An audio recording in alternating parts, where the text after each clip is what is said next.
అనే మాటలు కూడా చాలా వినిపిస్తా ఉన్నాయి. సో ఏం చెప్తారు?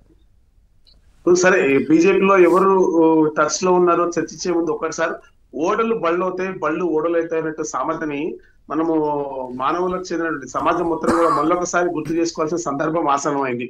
మొన్నటి వరకు ప్రతిపక్షమే లేకుండా చేసినటువంటి టిఆర్ఎస్ పార్టీ ముఖ్యమంత్రి గారిని ఏ విధంగా కలవాలో తెలియని పరిస్థితి. అంటే కనీసం బేగంపేట నుంచి వెళ్తుంటే అటువైపు కన్నెత్తి చూసే అవకాశం కూడా లేకుండా నిలువెత్తి బ్యారికేడ్ చేసి అసలు ముఖ్యమంత్రి గారిని మంత్రుల్ని ఏ విధంగా కలవలేనటువంటి సందర్భంలో, ప్రజాప్రతినిధులు కూడా కలవలేనటువంటి సందర్భంలో మొత్తం కంప్లీట్ గా సీన్ రివర్స్ అయిపోయి ఈ రోజు ప్రజావాణిలో మంత్రులను కలవచ్చు, ముఖ్యమంత్రి గారిని కావాలనుకుంటే అపాయింట్మెంట్ కలవచ్చు, ప్రతి ఒక్కరు సెక్రటేరియట్ పోవచ్చు.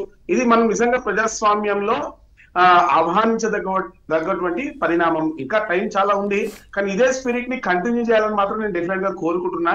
ఇది ఖచ్చితంగా ప్రజలు కోరుకున్నటువంటి మార్పులో కొంత భాగం మాత్రం ఖచ్చితంగా అయింది. కనీసం సరే పనులు అవుతాయా లేవా, ఎక్కడ మెజారిటీ స్పెండింగ్స్ జరగాలి, అసలు అవినీతి జరిగిందా లేదా, అవినీతి డబ్బులు ప్రజలు కడుతున్న పన్నులన్నీ కూడా పక్కదారి పడుతున్నాయా, ఈ చర్చ అంతా కూడా ఒక డిఫరెంట్. కానీ అసలు కనీసము ఈ తెలంగాణ రాష్ట్రంలో కష్టాల్లో ఉన్నటువంటి ప్రజలు కానివ్వండి, లేక ప్రజా ప్రతినిధులు కానివ్వండి, పోయి మంత్రులను ముఖ్యమంత్రులను కలవాలనుకుంటే కనీసము ఆ పరిస్థితి లేకుండే. గతంలో కొంత మార్పు వచ్చి నేను కోరుకుంటాను. ఇప్పటికి కూడా ఆ మార్పు ఇంకా రావాల్సిన అవసరం ఉంది. ఈ రోజు మేము నిన్న కూడా డిమాండ్ చేసాం. అనేక సమస్యలు జిహెచ్ఎంసీ, లోకల్ బాడీస్, రాష్ట్రానికి సంబంధించిన అనేక సమస్యలు ఉన్నాయి. వీటన్నిటిపైన చర్చ జరగాల్సిన అవసరం ఉంది. ప్రజాప్రతినిధులను మంత్రులు కలవాల్సిన అవసరం ఉంది. ఇక్కడ ఒక రెండు విషయాలు మనం చూడాల్సి. ఒకటి, ఒక నేరో మైండ్ సెట్ ప్రజల్లో ఉంది. టిఆర్ఎస్ పాలనలో ఏ పార్టీకి సంబంధించిన వాడైనా సరే పోయి అధికార పార్టీకి సంబంధించిన ఎమ్మెల్యేను ఒక మంత్రులు కలిసినట్టే ఖచ్చితంగా అది పార్టీ జబ్బు, పార్టీ ఫిరాయింపు కోసమైనటువంటి నాటి అన్ఫార్చునేట్ గా వచ్చింది.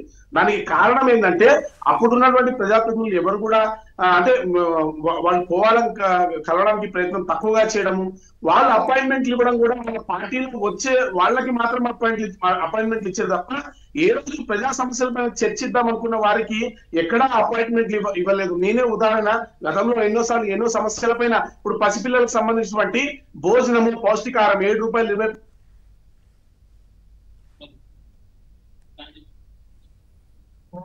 గుడ్డు బయట 600 రూపీ ఉంటే ₹5 మాత్రమే ఇస్తున్నారు. పిల్లలకి పౌష్టికారం అందట్లేదు.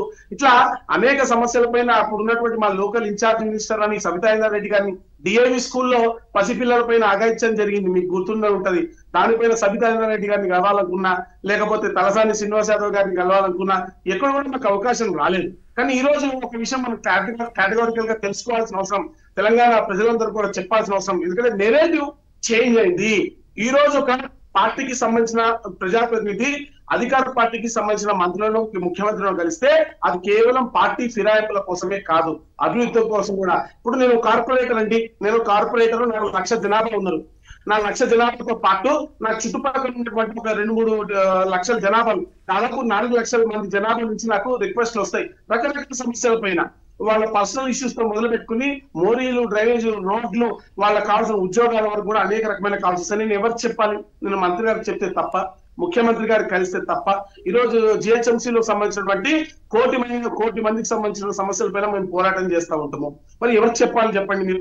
మేము ముఖ్యమంత్రి గారికి చెప్పకూడదా? Incharge minister చెప్పకూడదా? నేను బీజేపీ అనేంత మాత్రాన నేను ఇప్పుడు నాకు ప్రభుత్వ సిస్టమ్ లో వచ్చేటప్పుడు నేచురల్ గా మా బాస్ మేయర్ గారి బాస్ మినిస్టర్ అవుతారు, మినిస్టర్ గారి బాస్ చీఫ్ మినిస్టర్ గారు అవుతారు, చీఫ్ మినిస్టర్ గారి బాస్ ప్రైమ్ మినిస్టర్ కూడా. అది గుర్తుపెట్టుకోవాలి మనం. చీఫ్ మినిస్టర్ గారికి కూడా బాస్ ప్రైమ్ మినిస్టర్ అవుతారు, అవునా కదా? సో నేచురల్ గా ఈ వ్యవస్థని, ఈ ప్రోటోకాల్, అందుకే కదా రేవంత్ రెడ్డి, ముఖ్యమంత్రి రేవంత్ రెడ్డి గారు ఢిల్లీ వెళ్ళినప్పుడు ప్రధానమంత్రిని కూడా కలిసి వచ్చారు కదా. అందుకే అంటే కలవడం తప్పులేదు సార్, నేను అదే అంటున్నా. ప్రజలకు సంబంధించినటువంటి డెవలప్మెంట్ యాక్టివిటీస్ చేయాలనుకున్నప్పుడు, ఇప్పుడు మీకు చిన్న ఎగ్జాంపుల్ చెప్తాను సార్. మైనంపల్లి హనుమంతరావు గారు మాకు ఎమ్మెల్యేగా ఉండే సార్. నా మీద అటెంప్టివ్ మర్డర్ జరిగింది సార్. నా మీద మీకు దేశం మొత్తం తెలిసింది, అది చాలా పెద్ద ఇష్యూ అయింది. August 15th రోజు మున్సిపల్ ఆఫీస్ లో అటెంప్టివ్ మర్డర్ చేశారు నా మీద. కానీ నేను ఆయన ఇప్పుడు కూడా ఒక కేసులు నచ్చినాయి. డెవలప్మెంట్ వర్క్స్ లో ఎక్కడ విభేదించకుండా, పబ్లిక్ ఇబ్బంది కాకుండా చూసాం. కారణం ఏంటంటే పబ్లిక్ వర్క్స్ అట్లనే ఉంటుంది సార్. ఇప్పుడు ఆ ప్రోటోకాల్ మెయింటైన్ చేసుకుంటూ ఒక ఎమ్మెల్యే, ఎంపీ, కార్పొరేటర్లు, మినిస్టర్లు, చీఫ్ మినిస్టర్, ప్రైమ్ మినిస్టర్ అంతా కోఆర్డినేటెడ్ గా వర్క్ చేస్తే శ్రవణ్ గారు 1 minute, భవానీ రెడ్డి గారు కూడా జాయిన్ అయ్యారు.